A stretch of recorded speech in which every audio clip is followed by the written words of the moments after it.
आप सभी को मेरा नमस्कार। मेरा नाम है अभिषेक कुमार राय और स्वागत है आपका मैथ्स मैनिया पे। तो जिस तरह से हमने सीजीएल का लाइव मॉक डिस्कस किया था ऑली बोर्ड पे जो हुआ था, उसी तरह आज हम सीएचएसएल का लाइव मॉक डिस्कस करेंगे। तो ये सीएचएसएल का लाइव मॉक है जो कि आपका 3 से 4 जून के बीच में हुआ ऑली बोर्ड पे।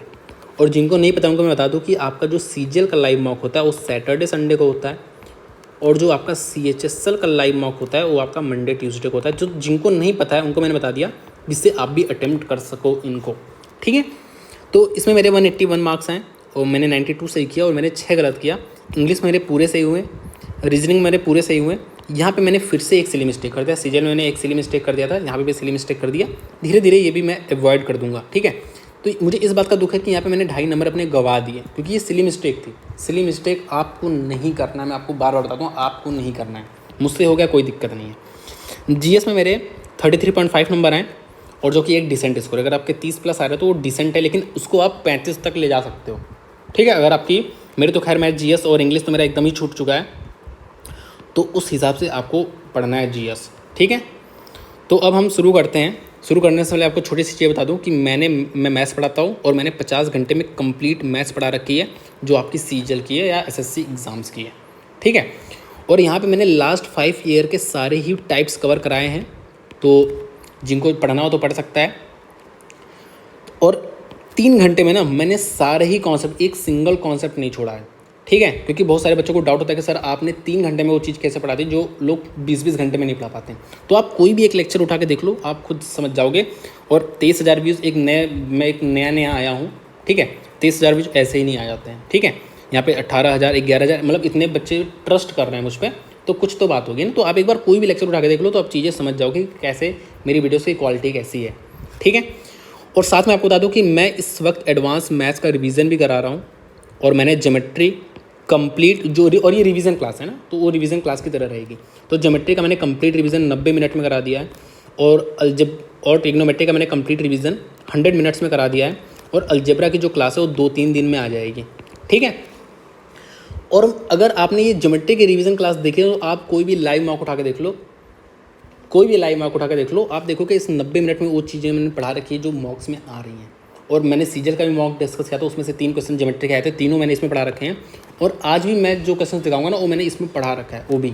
ठीक है, ऐसे ट्रिग्नोमेट्री का भी है, और आने वाले लेक्चर जो रहेगा उसका भी ऐसे ही रहेगा। ठीक है, तो शुरू करते हैं बिना किसी टाइम को वेस्ट किए। आज मैंने इंग्लिश के भी 5 क्वेश्चन रखे हैं। ठीक है, क्योंकि बहुत सारे बच्चे कह रहे हैं सर इंग्लिश भी पढ़ाओ। देखो भाई, मैं हाथ जोड़ रहा हूँ, मुझे इंग्लिश इतनी भी अच्छी नहीं है कि मैं आपको पढ़ा सकूँ। ठीक है, हाँ मेरे अगर जैसे पेपर अगर जैसे इजी टू मॉडरेट मतलब बहुत ज़्यादा अगर डिफ़िकल्ट नहीं आता है तो मैं 25 में से 23, 24, 25 सही कर 25 तो देखो मैं रेयरली ही सही करता हूँ। जैसे आज मैं सही किया ना 25 में 25, वो रेयरली होता है। ऐसा नहीं कि मैं हर 3 मॉक में 1 मॉक में 25 पे 25 ला रहा हूँ, ऐसा नहीं होता, जो रियलिटी में बता रहा हूँ। हाँ, लेकिन अगर आपका जैसे टफ नहीं आया ना तो मैं 23, 24 स्कोर कर लेता हूँ। ठीक है, लेकिन अगर पेपर टफ आ गया, इंग्लिश का जैसे टफ आ गया, थोड़ा सा हल्का सा हार्ड आ गया, तो मैं 21 तक कर लेता हूँ, 21 सही कर लेता हूँ। ठीक है, तो ये जो बात है मैंने आपको बता दी। तो यहाँ पे मैं आपको वो चीज़ बताऊँगा ना जो हो सकता है आपको स्ट्राइक न की अगर आपने एग्ज़ाम दिया हो इसका, तो वो चीज़ें आपको याद दिला दूंगा कि हाँ चीज़ें 5-5 क्वेश्चन लाया हूँ, तो आप समझ गए होगे जो 5 बेस्ट होंगे वही मैं लाऊंगा। ठीक है, तो शुरू करते हैं बिना किसी टाइम को वेस्ट किए। तो my sister thinks that Tom will finished his project tomorrow. तो जब भी कभी मॉडल आता है तो मॉडल के बाद हमेशा V1 आता है, हमेशा। तो यहाँ पे आपका देखो V1 नहीं आया, इसलिए आपका बी वाले पार्ट में एरर है, तो ये आपका हो जाएगा बी वाला ऑप्शन सही। अब देखो, second hand cigarette smoke is also consider air pollution. तो इज़ ऑल्सो है, तो पहले क्या था, क्योंकि ये भी है ना, तो पहले किसी चीज़ की बात हुई होगी, तो ये आपका स्टार्टिंग स्टेटमेंट नहीं हो सकता। ठीक है, अब आ जाओ these man made sources of pollution. तो भाई कौन से man made sources of pollution की बात हो रही है, तो ये भी आपका स्टार्ट में नहीं आ सकता। ठीक है, pollution enters the earth's atmosphere in many different ways. तो ये आपका इंट्रोडक्टरी स्टेटमेंट बिल्कुल हो सकता है, क्योंकि इसमें ऐसी कोई बात नहीं की गई है जो पिछले किसी स्टेटमेंट पर डिपेंड हो।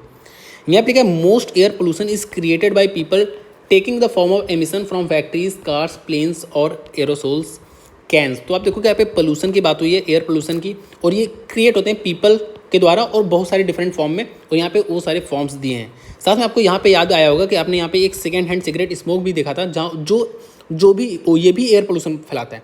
मतलब ये तो फैलाते हैं डी वाले, साथ में ये भी फैलाते हैं। तो आपको डी और ए का एक पेयर दिख चुका है। साथ में आपको ये भी पता चल चुका है कि ये जो सी वाला स्टेटमेंट है ये इंट्रोडक्टरी स्टेटमेंट ये पहले आएगा। तो आपको दिख जाएगा सी, यहाँ पे डी ए और यहाँ पे बी। तो आप इसको एक बार पढ़ के भी देख सकते हो। यहाँ पे देखो these man made sources of pollution. तो कौन सा man made sources of pollution? ये जो फैक्ट्रीज, कार्स और ये जो सेकेंड हैंड सिगरेट है, इन सब की बात हो रही है यहाँ पे। तो आपको यहाँ पे सी डी ए बी का पेयर दिख चुका है अच्छे से। तो आपको इसको टिक मारना है और आपको आगे बढ़ जाना है, ठीक है। एक बात और बता दूँ ना, कहीं कहीं बहुत ही टफ आ जाता है PQRS। तो PQRS कभी कभी टफ आ जाता है। तो आपको बस इतना सोचना है कि भाई मुझे कहीं ना कहीं तो पेयर दिखेगा ही दिखेगा, कहीं ना कहीं मुझे हिंट दिखेगा। ये आपको सोच के करना है कि मुझे हिंट कहीं ना कहीं तो दिखेगा ही दिखेगा। तो आपको वहाँ से थोड़ा सा सोच के करोगे ना, तो आपको कहीं ना कहीं हिंट दिख जाएगा और आप उसको सही कर सकते हो, ठीक है। ये नहीं कि सेंटेंस पढ़ रहे हो, आपको मतलब समझ नहीं आ रहा, आप टेंशन में जा रहे हो, नहीं यार मतलब समझ नहीं आ रहा कैसे करो, तो ये चीज़ नहीं करना। आपको कहीं ना कहीं पेयर दिखेगा ही दिखेगा, ठीक है। अब आ जाओ नेक्स्ट पे। देखो, Arnab is enjoying the of the surrounding as he is lying on the green grass. मतलब ग्रीन ग्रास पे लेटा हुआ है और वो फील कर रहा है बहुत ही फ्रेश एयर को। जैसा आपको बताया ग्राउंड में ऐसा शांति में ऐसे लेटो तो बहुत ही बढ़िया फील होता है, ठीक है, अक्रॉस हिज फेस। तो यहाँ पे इंजॉय कर रहा, तो ऑब्वियस वो शांति को इंजॉय कर रहा होगा। यहाँ पे एक क्वाइट है, लेकिन ये क्वाइट ऑल वाला क्वाइट है मेरे भाई। ये जो क्वाइट होता है ये आपका शांति वाला होता है, कीप क्वाइट वाला ये वाला क्वाइट होता है। इस क्वाइट का मतलब होता है ऑल, ठीक है। कमोशन का मतलब होता है शोरगुल, हल्ला हुल्ला, ठीक है।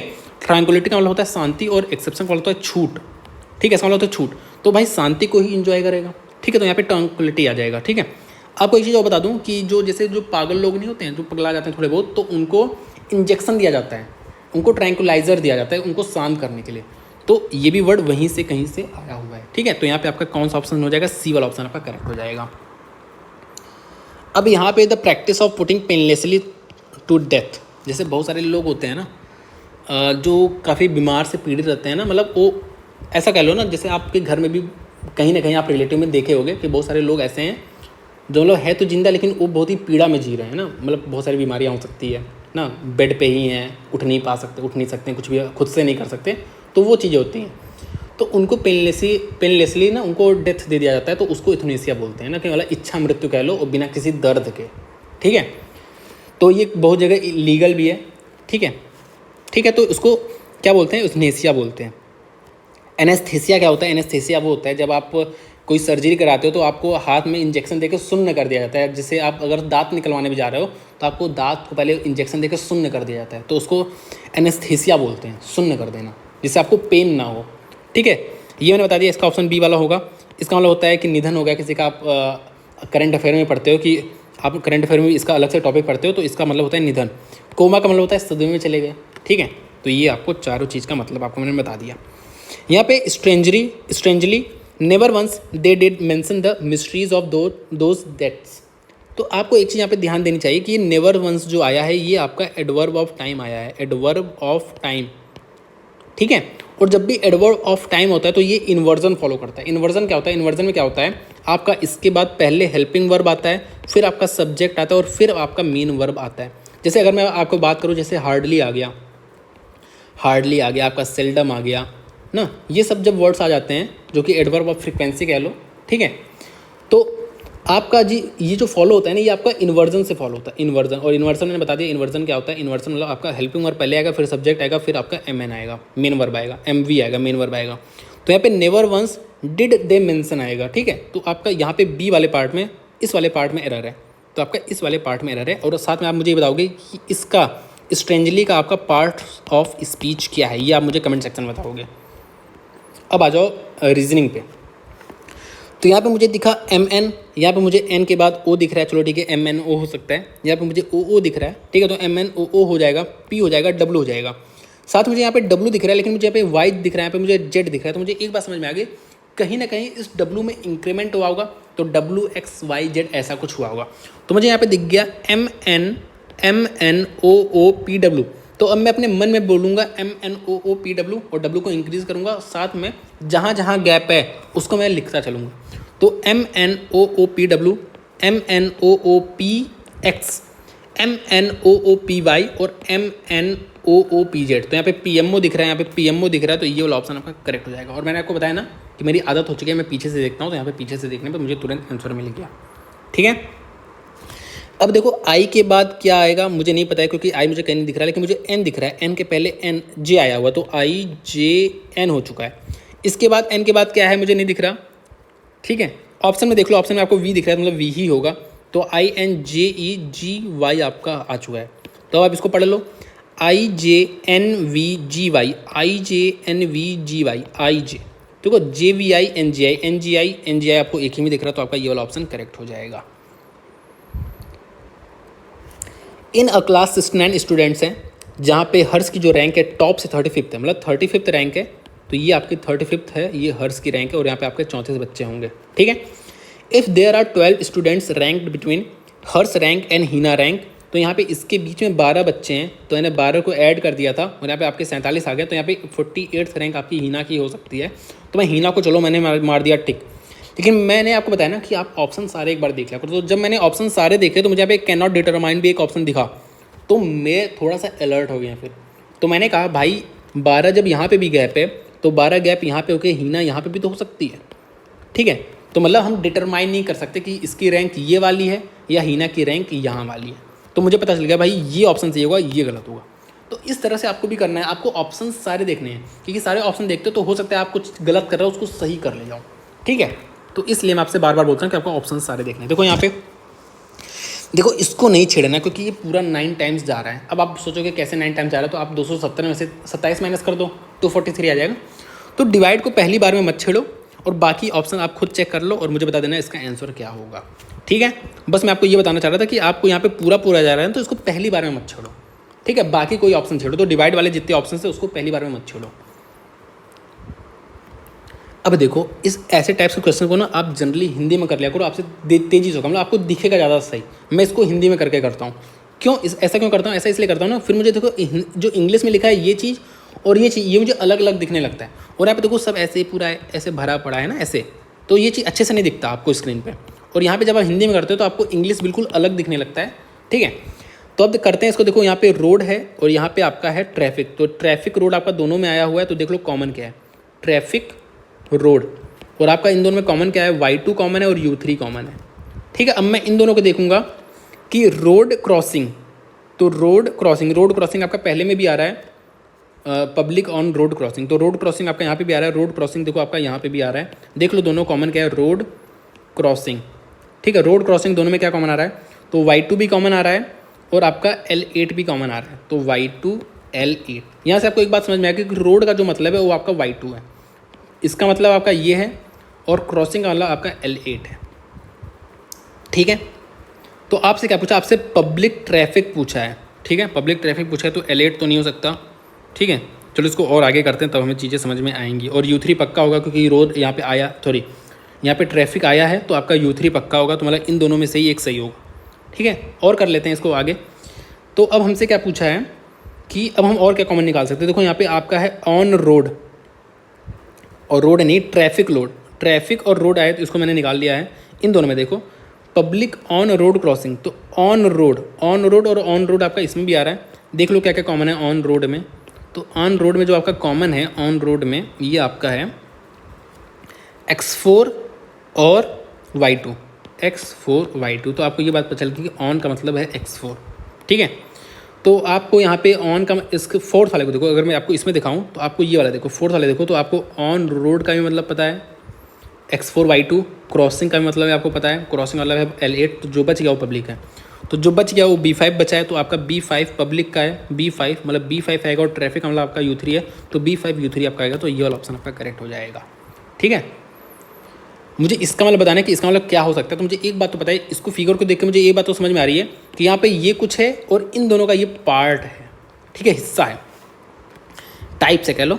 तो यहाँ पे देखो क्रॉप्स है, क्रॉप्स में आपका बार्ले भी आता है, आपका राई भी आता है, ठीक है। तो ये आपका ऑप्शन सही हो जाएगा क्योंकि क्रॉप्स में दोनों आता है, ठीक है। अब मुझे ये बताओगे कि राई और बार्ले है ये किस सीजन की क्रॉप्स हैं, रबी की है या खरीफ की है, ये आप मुझे बताओगे कमेंट सेक्शन में। अब देखो इसको जब मैंने देखा तो मुझे दिखा भाई ये 9 का स्क्वायर है, ये 9 का क्यूब -10 है। फिर मैंने देखा यहाँ ये देखो 7 का स्क्वायर है, फिर मैंने देखा यहाँ पे ये किसका स्क्वायर है, मुझे नहीं पता चला ये किसका स्क्वायर है। तो फिर मुझे समझ गया कि स्क्वायर तो नहीं कुछ और हो रहा है। तो मैंने देखा इसका अगर मैं इंटू 9 कर दूँ तो 729 आएगा, उसमें से 10 माइनस कर दूँ, तो अगर मैं इसका इंटू 9 कर दूँ तो 9 पच्चे 45, हाथ लगा 4, 9 तो 36 और 40, और माइनस में कर दूंगा 10, तो आपका ये आ जाएगा। मतलब इंटू 9 माइनस 10 करा तो इंटू 9 माइनस 10 कर दूंगा तो 9 9 होगा 81। ठीक है, कर लेंगे 9 9 81, 9 चौक 32, 8 9 चौक 32, सॉरी 9 चौक 36, 36 8 4 4 4 4 1, और इसमें से आप 10 घटा दोगे तो आपका 4 3 1 आ जाएगा। तो आपका ये वाला ऑप्शन करेक्ट हो जाएगा। ठीक है, अब देखो यहाँ पे क्या किया है, देखो 13 9 117 होता है, +1 किया है। 18 देखो 25 25 125 +1 किया है, तो 8 7 56, देखो सिर्फ यूनिट डिजिट देखो, 56 6 और +1 7, तो आपका ये वाला ऑप्शन सही हो जाएगा। ठीक है, अदरवाइज 18 7 आपका 126 होता है, +1 127 होता है। ठीक है, अब यहाँ पे मैं देखूंगा, मुझे ऑप्शन देखो यहाँ पे लास्ट वाला मुझे दिख रहा है, सारे डिफरेंट दिख रहे हैं, तो मैं लास्ट से ही करूँगा, बाकी चीज़ें मैं नहीं देखूंगा। तो यहाँ से H से M पे गया, +5 किया है, यहाँ पे +6 किया है, यहाँ पे फिर +5 किया, तो यहाँ पे +6 करेगा, तो 2 और 4 आपका D आ जाएगा। तो आपका ये वाला ऑप्शन सही हो जाएगा। यहाँ पे +5 +6 +5 और +6 कर रहे हैं। ठीक है, देखो some socks are pockets, some pockets are jeans, some all shirts are socks. तो यहाँ पे मैं इसको पूरा लिख लूँगा और यहाँ पे मैं शर्ट्स लिख लूँगा। ठीक है, ये हो गया। अब से कह रहा है सम शर्ट्स आर पॉकेट्स, तो हम सम शर्ट्स आर पॉकेट कह नहीं सकते, नो पॉकेट इज शर्ट ये भी नहीं कह सकते, लेकिन इन दोनों में से एक तो होगा ही भाई, या तो कुछ शर्ट पॉकेट हो सकते हैं या तो नहीं हो सकते हैं, यही तो होगा दो केस, तो मतलब आइदर 1 और 2। ठीक है, तो ये आपका करेक्ट हो जाएगा। अब देखो यहाँ पे आपको कुछ किया है, चलो ठीक है, लेकिन आप देखो ना, सिर्फ इसको देखो, 4 3 2 1 0 0, ऐसे कर सकते हो, कोई दिक्कत नहीं है ऐसे। और मैंने ऐसे बहुत सारे क्वेश्चन आपको ऑलरेडी करा रखे हैं। आपसे पूछा है कि अगर P को रखा जाए टॉप पे तो बॉटम पे क्या आएगा, मतलब P का अपोजिट पूछा है, तो यहाँ से आप N को, आपको N ही तो कॉमन दिख रहा है, N देखो, तो N के बगल में आपका L भी आ चुका है, O भी आ चुका है, M भी आ चुका है, K भी आ चुका है, सब कुछ आ चुका है, तो जो बच गया N के बगल में आपका P ही तो होगा, N के अपोजिट, तो वही चीज़ आपका P के अपोजिट क्या हो गया, N हो गया। ठीक है, तो इस तरह से आपको करना है। 5 boxes are kept in a row from left to right.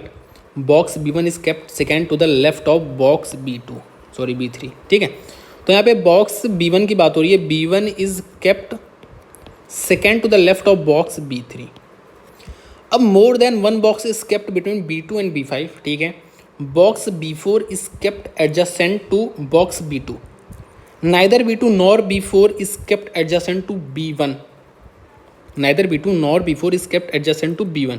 ठीक है, तो यहाँ से मुझे एक बात तो समझ में आ गई भाई, B2 भी नहीं है, B4 भी नहीं है, B1 के, तो ऑब्वियस है आपका 5 ही बॉक्स है, तो आपका यहीं पे आ सकता है, आपका B2 और B4 यहीं पे आ सकता है, तो आप दूसरा केस ऊपर लिख लो भाई।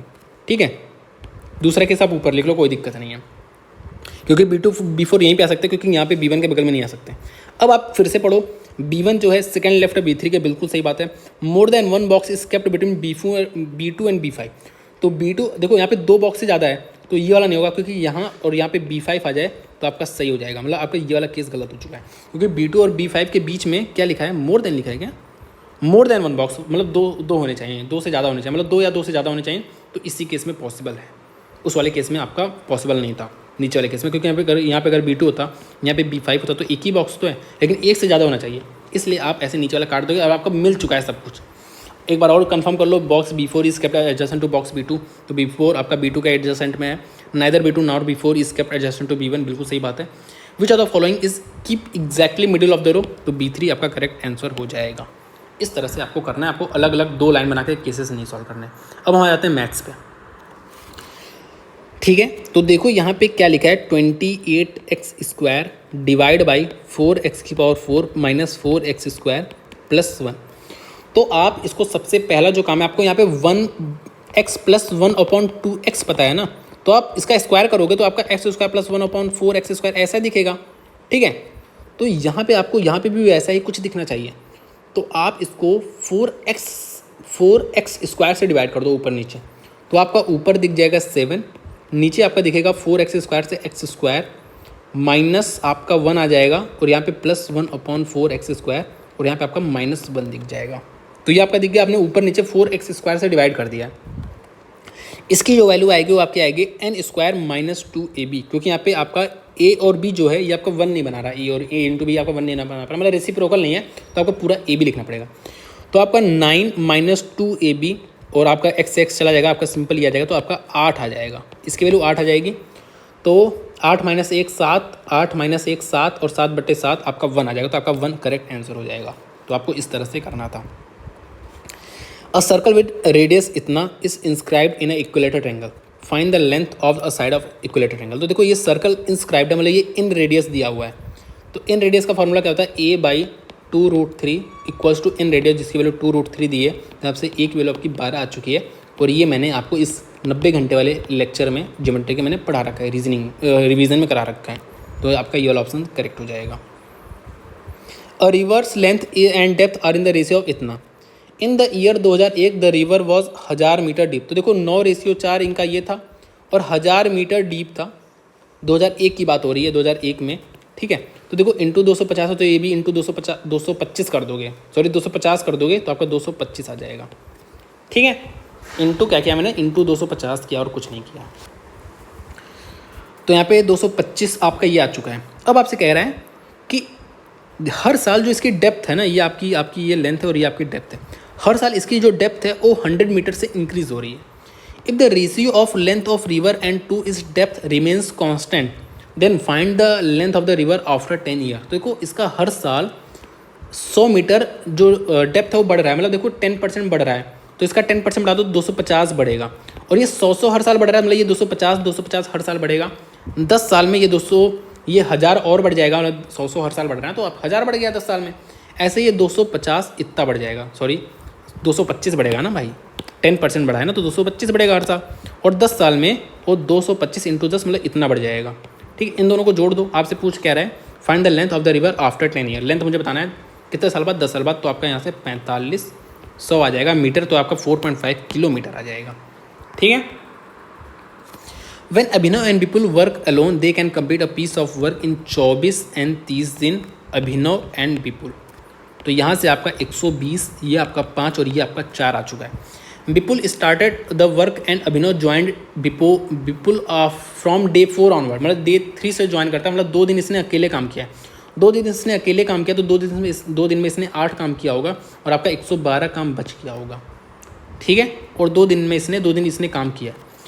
अब after how many days will the work will complete है, तो 2 दिन तो यहाँ पे लग गए और यहाँ पे आप देखो दोनों मिल के काम कर रहे हैं, तो 5 4 9, तो आपका 9 51 9 आपका यहाँ पे आ चुका है 2 और 9 दूनी 18, 4/9, तो 12 सही 4/9 दिन यहाँ पे लग गए, 2 दिन यहाँ पे लग गए थे, तो 14 सही 4/9, तो आपका ये कंप्लीट, इतने दिन में आपका काम कंप्लीट हो जाएगा। A person buys an article for rupees इतना, उसने इतना रुपये खर्चा लगा दिया, देखो 6000 7000 और 8000, उसने 8000 टोटल उसने सीपी लगा दिया और वो उसको बेच रहा है 17% प्रॉफिट पे, तो मुझे सेलिंग प्राइस बताना है। तो इंटू 117/100 बस कर दो, 7 8 आपका होता है 56, हाथ लगा 5, 8 से 56 हाथ लगा 5, 1 गन्ना 8 गन्ना 8 8 5 13, तो आपका 3 6 आना चाहिए, 3 6 आपका इसमें आ रहा है और किसी में नहीं आ रहा, तो आपका ये वाला ऑप्शन सही हो जाएगा। आपको इससे ज़्यादा कैलकुलेशन करने की जरूरत नहीं है, ठीक है।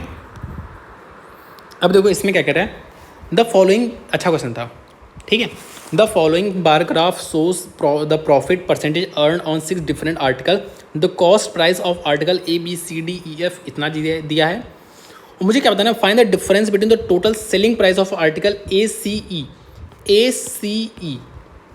ठीक है, और ये आपको प्रॉफिट परसेंटेज बता रहा है, and the total selling price of article BDF, ठीक है। तो मुझे सेलिंग प्राइस निकालना है, तो देखो आपको पता है AC और E ये हो गया, ठीक है, ये आपको पता है ना, एक गैप हो रहा है ना, यहाँ पे देखो ACE है तो एक गैप हो रहा है, तो आपको पता है ये है और ये, इस पर प्रॉफिट देख लो, इस पर 20% का प्रॉफिट हुआ है 360 पे, तो 36, देखो 10% का प्रॉफिट 36 हो गया, 20% 72 हो गया, तो ये इसका सेलिंग प्राइस हो गया। 400 पे आपको कितने का प्रॉफिट हुआ है, 25% का, ठीक है, तो मतलब 25%, उसको डायरेक्ट आप 500 लिख सकते हो, क्योंकि इसका 25% 100 हो जाएगा, तो टोटल 500 सेलिंग प्राइस हो जाएगा। अगर मैं ई की बात करूँ, ई की, तो ई पे 40% का प्रॉफिट है, तो देखो इसका 10% आपका 52 हो जाएगा, ठीक है, 10% आपका 52 हो गया, तो 20% 104 हो गया और आपका 40% 208 हो गया है, तो आपका 520 पे 208 का प्रॉफिट हुआ है, ठीक है। तो आप इसको जोड़ लो, आपका आ चुका है ये 3, देखो 2 3 4 500 8 2 7 8 2 0 हाथ लगा 1 6 5 4 9 7 16 इतना आपका आ चुका है ACE का। अब आप दूसरा देख लो बी का, आपका देखो बी का 240 पे 10% का प्रॉफिट, तो 240 + 24, ठीक है। डी पे आपका 330% का प्रॉफिट, तो इसका 10% का प्रॉफिट कितना होता है 36, 30% का 108, तो 360 में आप 108 जोड़ दोगे। अब 450 पे 18% का प्रॉफिट हुआ है, तो इसको कर लो 450 पे अगर आपको 18% का प्रॉफिट हुआ है तो 8 18 25 होता है 90, 9 हासिल लगा, 18 चौक 72 और 72 9 81, मतलब 81 का प्रॉफिट हुआ है। तो आप जोड़ लो यहाँ से, आपका ये 264 आ चुका है, ये आपका 8 6 4 आ चुका है, और ये आपका 1 3 5 आ चुका है, 1 3 5 आ चुका है, ये 4 है ना, मेरे ख्याल से 4 है। तो 8 4 12 1 13 3 हाथ लगा 1 6 6 12 4 16 6 हाथ लगा 1 5 4 9 1 10 2 12, तो 1263 कर दो तो 7 आ चुका है आपका, यहाँ पे आपका 9 आ चुका है, तो आपका ये वाला ऑप्शन सही आ चुका है, ठीक है। तो इस तरह से आपको करना है। If a person spends 35% of his income, monthly income on his rent, 20% of the rest of the income on food, 25% of the remaining income on shopping and he saves rupees इतना, तो उसका इनकम इतना था आई, उसका इसने 35% खर्चा कर दिया, मतलब इसने 13/20 बचाया, इस जितना बचाया उसका 20% खर्चा कर दिया, मतलब 8/10 बचा लिया, 80% बचा लिया, और फिर जितना बचा उसका 25% खर्चा कर दिया, मतलब 3/4 बचा लिया, और ये जो बचा लिया इसी की वैल्यू आपकी 1950 है। तो इसको आप 13 से काट दो, 13 51 25 इतना आ चुका है, 3 से और काट दो तो आपका ये 5 50 आ चुका है, 4 से इसको 2 काट दो, 2 से आपका ये 2 चला गया, आपका 50 करके कुछ आएगा, तो आपका ये वाला ऑप्शन सही आ जाएगा, ठीक है। अब यहाँ पे आप जीरो काउंट करने में अपना टाइम वेस्ट मत करना। ये क्वेश्चन भी मैंने आपको ज्योमेट्री के रिवीजन क्लास में बताया कि अगर कोई 2 पॉइंट है तो वहाँ से कितने सर्कल पास होंगे, इनफाइनाइट सर्कल पास होंगे। अगर 1 पॉइंट है उससे भी इनफाइनाइट सर्कल पास होंगे, और अगर 3 पॉइंट है तो तीनों पॉइंट से, अगर तीनों पॉइंट कोलिनियर नहीं है, अगर कोलिनियर नहीं है तो उससे एक सिंगल सर्कल आपका पास होगा, यूनिक सर्कल पास होगा। जैसे अगर 3 पॉइंट में ऐसे ड्रॉ कर दूं तो इससे आपका एक यूनिक सर्कल, सिर्फ एक यूनिक सर्कल पास होगा। और अगर 4 पॉइंट दे दूं तो ज़रूरी नहीं कि उससे एक सर्कल पास हो ही जाए, लेकिन अगर कोई सर्कल पास हो जाता है तो इसको हम क्या बोलते हैं, इसको क्या बोलते हैं यार, साइक्लिक क्वाड्रिलेटरल बोलते हैं, ठीक है। In an election between candidates A and B, A got 48% vote and losses by B by 560 vote, ठीक है। तो अगर इसने 48% वोट पाए तो दूसरे ने 52% पाया होगा, ये 4% का गैप है, यही इसकी मेजोरिटी आई है, जो इसी 4% की वजह से आई, मतलब इस 4% की जो वैल्यू है वो 560 है। आपसे पूछ रहा है बी को कितना मिला, तो भाई इस 4% की वो इतना है 4 की वैल्यू, और आपसे 52 की वैल्यू पूछा है, ठीक है। तो आप यहाँ से इसको काट दो तो आपका ये आ जाएगा 1 और ये आएगा 14, 14 दूनी होता है आपका 28, हाथ लगा दो, 14 25 आपका होता है 70 और 72, तो आपका ये 7280 आपका करेक्ट आंसर आ जाएगा, ठीक है। तो आपको देखो 4 की वैल्यू दी, आपके 52 की वैल्यू पूछा है, बस और कुछ नहीं कहा है। देखो एक वेल है जो 4 मीटर, देखो यहाँ पे एक वेल कुआं है ना, ये 4 मीटर का कुआं है, सॉरी 4 मीटर रेडियस का कुआं है। इसको हमने 9 मीटर गड्ढे तक इसको खोद लिया, और जो मिट्टी आई ना उसको मैंने इसके चारों तरफ फैला दिया, इसके चारों तरफ मैंने यहाँ पे मिट्टी फैला दी, यहाँ पे पूरे ना बराबर 1 मीटर इसकी विड्थ है, 1 मीटर, ठीक है, 1 मीटर। और हमसे पूछा है कि ये हमने जो मिट्टी निकाली उसको मैंने यहाँ पे डंप किया ना, इस मिट्टी को, तो इस मिट्टी की जो डंप किया मैंने साइड में बाउंड्री जो बनाई उसकी हाइट कितनी है। तो देखो जितना हमने मिट्टी निकाला उतना ही हमने फैलाया होगा, ऑब्वियस है। तो हमने कितना मिट्टी निकाला, हमने सिंपल πr² मिट्टी निकाला, इतना हमने मिट्टी निकाला, और ये मिट्टी निकाला ना ये हमने फैला दिया। तो कहाँ पे फैलाया, अगर मैंने आपको हाईलाइटेड करके दिखाऊँ, हाईलाइट करके, तो यहाँ पे फैलाया है ना। तो आपको इस शेडेड रीजन का एरिया निकालना है, तो आप बड़े वाले सर्कल में से छोटे वाले सर्कल को माइनस कर दोगे और इनटू हाइट कर दोगे, क्योंकि वो एक हाइट तक गया होगा ना। तो πr² - rt², तो आपको दिखा ये 4 दिया तो पूरा बाहर वाला 5 हो गया, तो 5 का स्क्वायर - 4 का स्क्वायर, ठीक है, इनटू हाइट, आपसे यही हाइट पूछा है। तो आपको दिख रहा है ये 5 का स्क्वायर 25 - 16 9 हो जाएगा, तो इस 9 से 9 चला जाएगा, पाई से पाई चला जाएगा, और आपकी h की वैल्यू आ जाएगी 16, ठीक है। तो आपका ये वाला ऑप्शन करेक्ट हो जाएगा। Simple interest on a certain sum of money for 3 years at 8% per annum is half, ठीक है। तो P × R × T/100 करोगे तो आपका सिंपल इंटरेस्ट जो आएगा 24% ऑफ P, मतलब 24/100 × P आ जाएगा, ठीक है।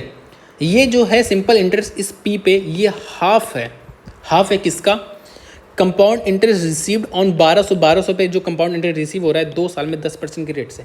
तो 2 साल में 10% की रेट से कंपाउंड इंटरेस्ट कितना होगा, सक्सेसिव लगा दो, 10 + 10 + 10 × 10/100 मतलब 21%। ठीक है, तो ये हाफ है 21% ऑफ 21/100 इंटू आपका 1200। तो 100 से आपका 100 जा चुका है, आपका यहाँ पे 7 है और यहाँ पे आपका ये 8 है। ठीक है, 8 है, तो ये 2 से मैं काट दूंगा, 4 बार ये 4 से चलाएगा, 3 बार यहाँ पे आपका 21 करके कुछ आ जाएगा, लेकिन 21 करके आपका नहीं आ रहा, तो मैंने यहाँ पे कुछ कर दिया है गलत।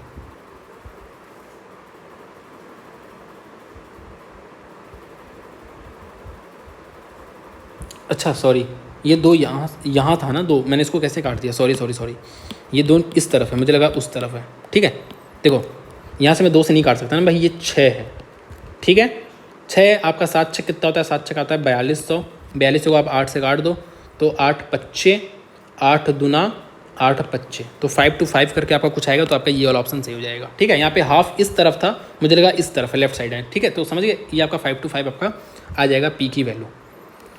On a circular cycle track, 2 bikers are going at a constant speed. When they go in opposite direction, they meet every 15 seconds. Whereas when they go in the same direction, they meet every 60 seconds. ठीक है, what is the speed of faster biker if the circular track is 240 metre long. देखो इनकी जो net speed होगी, जब वो देखो 240 तो इसकी लेंथ है, 240 इसकी लेंथ, इसमें कोई डाउट नहीं है। 240 को अगर ये अपोजिट डायरेक्शन, सपोज मैं मान लेता हूँ ए और बी इनकी स्पीड है, तो अगर अपोजिट डायरेक्शन में आपकी स्पीड ऐड हो जाएगी, और तब ये कब मिल रहे हैं, तब ये मिल रहे हैं 15 सेकेंड में ना, और अगर ये ऐसे जा रहे हैं सेम डायरेक्शन में तो ये 60 सेकेंड में मिल रहे हैं। तो आप देख लो, यहीं से आप निकाल सकते हो, अगर आप काट दो इसको, काट ए + बी की जो वैल्यू आ जाएगी वो आपकी आ जाएगी 15 × 15 और 15 छक्का आपका होता है 90, तो 16 आ चुकी है आपकी। ठीक है, यहाँ से अगर काट दो तो ए - बी की जो वैल्यू आ चुकी है आपकी वो 4 आ चुकी है। तो यहाँ से ए की वैल्यू जो आ चुकी है आपकी 10 आ चुकी है, और बी की वैल्यू आपकी 6 आ चुकी है। ठीक है, तो आपसे क्या पूछ रहा है, फास्टर का पूछ रहा है, तो फास्टर आपका 10 हो जाएगा, तो 10 का आपका आंसर 10 हो जाएगा। ठीक है, इस तरह से आपको करना है। अब देखो इस वाले क्वेश्चन में क्या कह रहा है, इसमें कह रहा है at a shop the shopkeeper gives 2% less rise at a cost price. मतलब वो आपको सामान तो कॉस्ट प्राइस पे दे रहा है जितने पे वो खरीदा था, लेकिन वो आपको 2% लेस राइस दे रहा है। मतलब अगर वो कह रहा है आपकी कि मैं तुम्हें 100 दे रहा हूँ, लेकिन वो 100 ना दे के 98 ही दे रहा है, तो इसको प्रॉफिट कितने का हो, इसको प्रॉफिट हुआ 2 का किस पे, 98 पे, इंटू 100 कर दो। मतलब आपको सिंपली 200/98 करना है, तो 2 × 196 होता है। ये आपका 4 आ चुका, पॉइंट लगाओगे 0 बढ़ जाएगा, फिर आपको एक 0 और बढ़ाना पड़ेगा, तो ये 400 जगह आपको दिख रहा है 4 बार लगभग चला जाएगा आराम से, तो 2.04 आपका करेक्ट आंसर हो जाएगा। इतना इसको प्रॉफिट हुआ है। A man gets a mobile phone after 12% discount on its mark price if the selling price of the phone is इतना। देखो 198,000 में आपको ये फ़ोन मिला है, और ये फ़ोन आपको 12% डिस्काउंट के बाद मिला है, मतलब 88 पे मिला है, और आपको 100 का मतलब, आपको देखो MP का मतलब बताना है, तो 100 का मतलब बताना है। तो 11 8 11 1 8, ठीक है, तो आप फिर से काट सकते हो, 8 दूना होता है 16, 2 2 5, तो 225 करके कुछ आएगा, तो आपका ये वाला ऑप्शन करेक्ट हो जाएगा। सेंट्रॉयड, ये भी मैंने आपको उसमें पढ़ाया है किस वाली क्लास में, ज्योमेट्री वाली क्लास में, इसको भी रिवीजन कराया मैंने। तो क्या हो जाएगा आपका 2:1। सेंट्रॉयड जो होता है, सेंट्रॉयड क्या होता है पहली बार बता दो, तो इसके मिड पॉइंट से जो मीडियंस मिलते हैं इसको सेंट्रॉयड बोलते हैं, और आपका ये 2:1 में मीडियंस को इंटरसेक्ट करता है। ठीक है, the ratio of 3 angles of quadrilateral is 13:9:5। ठीक है, क्वाड्रिलेटरल का आपको दिया है। The value of 4th angle is 36। देखो 4th एंगल 36 है, तो आपको एक बार पता है कि टोटल तो 360 सम होता है, तो 4th एंगल 36 है, तो जो आपका बचे हुए एंगल हो वो 36 × 9 हो जाएगा, क्योंकि देखो 36 × 10 है, इसमें से 36 निकाल दो तो 36 × 9 हो जाएगा। ये इन तीनों एंगल का सम है, इन तीनों एंगल का सम कितना होगा, 9 5 14, ये 27, मतलब ये 27x की वैल्यू है। ठीक है, तो आप इजीली x की वैल्यू निकाल सकते हो, 9 3 और ये आपका 12, तो x की वैल्यू आपकी क्या आ चुकी है, 12 आ चुकी है। और आपसे क्या पता है what is the difference between the largest and the second smallest. देखो यहाँ पे आपको ये भी डिसाइड करना पड़ेगा स्मॉलेस्ट ये है कि ये कोई स्मॉलेस्ट है, तो ऑब्वियस है 12 5 होता है 60, मतलब स्मॉलेस्ट ये है। तो सेकंड स्मॉलेस्ट आपका ये 60 वाला हो जाएगा और आपका सबसे बड़ा वाला ये 13 वाला हो जाएगा। तो 13 × 12 आपका 156 होता है। तो 156 माइनस सेकेंड स्मॉलेस्ट पूछा है ना, ठीक है। तो 56 माइनस 60 तो आपका 96 करेक्ट आंसर हो जाएगा। इसको तो आप मेरे ख्याल से कर ही सकते हो, इसमें ऐसा कुछ है। अच्छा ठीक है, एक बात बता दो, अब मुझसे कुछ बच्चे कहते हैं सर सिंप्लीफिकेशन पढ़ा दो, आप सिंप्लीफिकेशन नहीं पढ़ाए हो, ठीक है। अब बता दो मैं इस टाइप में क्या ही सिंप्लीफिकेशन पढ़ा दूँ, ये तो सिर्फ बोर्ड मास है और कुछ नहीं है, ठीक है। और जो एक दो ऐसे क्वेश्चन आते हैं ना आपका, जैसे मानो यहाँ पे 3 + 1/1 + 3 1/5 + 3 ऐसे क्वेश्चन आते हैं ना, इसको आप बेसिक से ही क्या करो। उसके लिए आप कोई ट्रिक याद करोगे ना, आज याद करोगे और आप 15 दिन बाद भूल जाओगे, क्योंकि ऐसे क्वेश्चन टकराते नहीं हैं, कभी कभी आते हैं। तो उसका आपको कोई फार्मूला याद करने की ज़रूरत नहीं है, उसको आप बेसिक से करो। और जो टीचर आपको अलग अलग चीज़ें बताते हैं ना, इसको ऐसे करो, उनसे आप आज पूछ लो ना, इंस्टेंटली नहीं बता पाएंगे कि इसको मैंने कैसे बताया था, समझ रहे हो। तो ये होता है, ये फर्जी लोग पढ़ाते हैं। बेसिक से रहो, मैं तो बेसिक से, मुझे कभी भी बहुत ज़्यादा टाइम नहीं लगा। और मैंने आपको बताया ना, ऐसे क्वेश्चन के लिए आपको थोड़ा सा टाइम बचा के रखना पड़ता है। अब इस बोर्ड मास में मैं क्या पढ़ा दूँ, मैं आपको चलो रीजनिंग पढ़ा रहा हूँ, रीजनिंग में तो मैं आपको हमेशा सॉल्व कराता हूँ ये सब चीज़ें। तो ये सारी चीज़ें अब इसमें मैं क्या ही पढ़ा दूँ सिंप्लीफिकेशन में। रही बात सर्ट्स एंड इंडिसेस की, तो सर्ट्स एंड इंडिसेस आप नंबर सिस्टम पढ़ो एक बार। नंबर सिस्टम मैंने सर्ट्स एंड इंडिसेस पढ़ा रखा है। सर्ट्स एंड इंडिसेस में क्या है भाई, a⁴m है और a⁴n है, तो आपकी a⁴m + n हो जाएगा। ये सारी चीज़ तो मैं नंबर सिस्टम में पढ़ा रखा हूँ। APGP जो है ना, APGP से डायरेक्ट क्वेश्चन नहीं आता, इससे आपका एप्लीकेशन आता है, मतलब अलग अलग क्वेश्चन में इसका यूज़ पड़ता है। इसको भी मैंने मैथ्स मंथन सीरीज में पढ़ा रखा है, हाई लेवल के क्वेश्चन करा रखे हैं, उसको देख लो, ठीक है। तो इसको मेरे ख्याल से आप खुद सॉल्व कर लोगे, इसको कुछ कराने की जरूरत नहीं है। Number of student who attempted मॉक्स T5 39 की वैल्यू आपको इतनी दी हुई है। आपसे क्या पूछ रहा है, average number of student who attempted test T2 T4 T6। तो देखो 117 की जो वैल्यू दी है वो आपकी 39 दी हुई है। और आपसे क्या पूछा है, m की जो वैल्यू है वो है एवरेज नंबर ऑफ स्टूडेंट्स, यहाँ पे डिग्री दी है ना, तो इंटू 360 टोटल हो जाएगा, ठीक है। चलो ठीक है, उसको बाद में कर लेंगे हम। Average number of student who attempted T2 T4 T6, T2 T4 और आपका T6। तो देखो यहाँ से क्या आ जा रहा है आपका 90 160 168 और यहाँ से आपका आ गया 198 आ चुका है आपका, ठीक है। 198 आ चुका है और एवरेज बताना है, तो 198 / 3 ये होगी आपकी m की वैल्यू, ठीक है। अगर मैं n की वैल्यू बताऊँ तो n की वैल्यू भी आपका 11700/39 कर दोगे और इंटू आप क्या करोगे, difference between the number of student who attempted test T1 and T3। तो T1 एंड T3 वैसे इसमें इसकी कोई ज़रूरत थी ही नहीं ना, यहाँ पे मैंने फालतू में लिख दिया, इसकी कोई ज़रूरत नहीं है, क्योंकि आपको सारी चीज़ें रेशियो में आनी है। तो student who attempted T1 and T3, T1 and T3, T1 T3 इन दोनों का डिफरेंस जो है वो 3 और 3 33 है। तो देखो 33 छक्का आपका 2:1 आपका आ जा रहा है। तो 2:1 आपका सिंपल 2 आ जाएगा, क्योंकि m/n की वैल्यू पूछा है तो 2 आ जाएगा।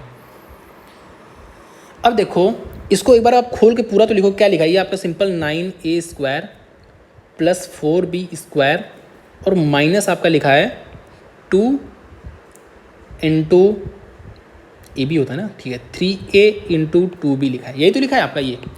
और आपको इसकी वैल्यू आपको दी हुई है, ये क्या है बेसिकली आपका ये 3a + 2b है और फिर आपका ब्रैकेट में यही चीज़ है ब्रैकेट में, ठीक है। तो आपको इसकी वैल्यू 8 दी है, 8 = ये आपका 4 आ चुका है। इसकी वैल्यू आपको बतानी तो 4 दूनी, तो आपका 2 करेक्ट आंसर आ चुका है। ये आपका क्या है, ये आपका a³ + b³ है, a + b a² + b² - ab, तो वही चीज़ है, वही चीज़ मैंने लिखा है। A mixture initially contains 65% of liquid A and rest 140% liquid B. तो 65% ये है तो 35% ये होगा, और 35% की वैल्यू ये, तो देखो इंटू 4 हुआ है, तो ये 140 है, तो इसका भी इंटू 4 कर दो। इंटू 4 कैसे करोगे, पहले इंटू 2 करो, 130 × 2 260, तो 260 ही है। What quantity of liquid A is added to mixer to make the ratio of liquid A and liquid B is 2:1? 2:1 बना, तो अगर ये 1 है, इसको तो मिला नहीं रहे, मिला तो इसको रहे, तो ये आपका 280 होना चाहिए कि नहीं। 280 कब होगा, जब मैं 20 मिला दूंगा इसमें, ठीक है। तो 20 मिला दूंगा तो ये 2:1 हो जाएगा। tan phi का अधिकतम मान क्या होगा, इन्फिनिटी होगा। अब आपको बता दूं कि साइन और कॉस का, साइन थीटा और कॉस थीटा का जो आपका ग्राफ बनता है वो ऐसा बनता है कुछ, ठीक है, ऐसे ये आपका साइन का ग्राफ है और कॉस का जो ग्राफ है आपका ये है। तो इसकी जो वैल्यू है आप देखोगे -1 से 1 तक जा रही है, तो इसकी जो वैल्यू है वो आपकी -1 से 1 तक जाती है, साइन और कॉस की वैल्यू। अगर मैं कॉसेक और सेक की बात करूँ तो इसकी जो वैल्यू है वो -∞ से आपकी -1 तक, साथ में 1 से इन्फिनिटी तक जाती है इन दोनों की वैल्यू। और टैन और कॉट की जो वैल्यू है वो आपकी -∞ से इन्फिनिटी तक जाती है। ठीक है, मतलब साइन कॉस की -1 से 1, टैन थीटा की आपका -∞ से कॉस +∞, और कॉसेक सेक का, कॉसेक और सेक की जो वैल्यू है आपकी ये 1 से -1 से 1 के बीच में नहीं होती है। मतलब -1 और 1 हो सकती है लेकिन इसके बीच में वैल्यू नहीं हो सकती ना, मतलब -∞ से -1 तक जाएंगे और 1 से इन्फिनिटी तक। तो आपको ये चीज़ें याद होनी चाहिए, तो इसको आप नोट डाउन कर लो। अब देखो इसको तो मेरे ख्याल से आप कर लोगे इजीली। आपको देखो WXY दिया है, WXY दिया हुआ है आपको।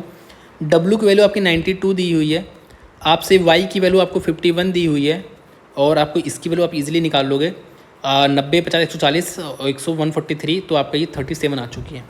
और आपसे कह रहा है XPW यहाँ पे P होगा, XPW आपकी 90 है, तो आपसे क्या पूछा है XWP, मतलब इसकी वैल्यू पूछा है, तो आपको दिख रहा है यहाँ पे 37 है, तो आपका ये 43 हो जाएगा, नहीं 53 हो जाएगा। ठीक है, तो आपका ये 53 करेक्ट आंसर आ जाएगा। अब देखो यहाँ पे आपको ऑप्शंस में क्या दिख रहा है, वैल्यूज़ दिख रही है, तो यहाँ पे कोई वैल्यू पुट कर दो। तो मैंने यहाँ पे 45 डिग्री डाल दिया, तो भाई ये तो मेरा बन चुका है 0। जीरो कहाँ बनेगा, ये वाला 0 बन जाएगा।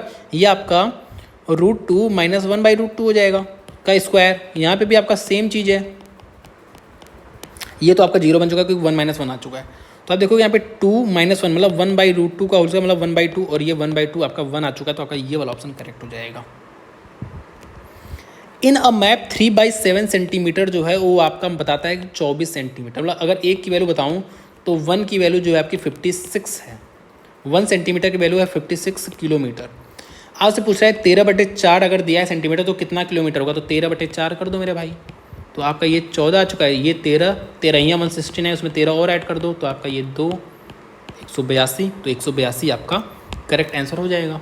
ठीक है, अब देखो 13 × 14 को मैंने कैसे कैलकुलेट किया, 13 × 13 + 13, तो 169 + 13, इस तरह मैंने कैलकुलेट किया। If the process of division the divisor is 24 times of the quotient and 5/2 times the remainder, तो मैंने आपको ऐसा क्वेश्चन नंबर सिस्टम में कराया है।